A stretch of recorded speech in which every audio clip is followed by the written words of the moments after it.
పశ్చిమాసియాలో కొనసాగుతున్న యుద్ధ ప్రభావం భారత ఆర్థిక వ్యవస్థపై తీవ్ర ఒత్తిడి పెడుతుంది. ఈ నేపథ్యంలో రూపాయిని స్థిరంగా ఉంచేందుకు రిజర్వ్ బ్యాంక్ ఆఫ్ ఇండియా కీలక చర్యలు తీసుకున్నట్లు తెలుస్తుంది.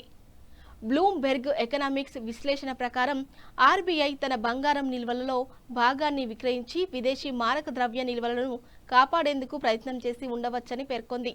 ఇది కేంద్ర బ్యాంకు వ్యూహంలో పెద్ద మార్పుగా భావిస్తున్నారు. మే 22తో ముగిసిన 2 వారాల్లో సుమారు $12 బిలియన్ల విలువైన బంగారం విక్రయించినట్లు నివేదికలు చెబుతున్నాయి. అయితే అదే సమయంలో $7.5 బిలియన్ల విదేశీ కరెన్సీ ఆస్తులు సమీకరించినట్లు సమాచారం. పశ్చిమాసియా యుద్ధం, చమురు ధరల పెరుగుదల, విదేశీ పెట్టుబడుల తగ్గుదల కారణంగా రూపాయి విలువ ఒత్తిడిలో పడింది.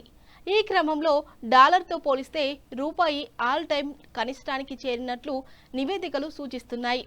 మరోవైపు విదేశాల్లో ఉన్న ఆస్తుల భద్రతపై ఆందోళనతో ఆర్బీఐ బంగారం నిల్వలను భారత్కు తరలిస్తుంది. మొత్తం నిల్వల్లో పెద్ద భాగం ఇప్పటికే దేశంలోనే భద్రపరుచుతుంది. అయితే భవిష్యత్తులో పరిస్థితుల ఆధారంగా ఆర్బీఐ తన వ్యూహాన్ని మార్చే అవకాశం ఉందని నిపుణులు అంచనా వేస్తున్నారు.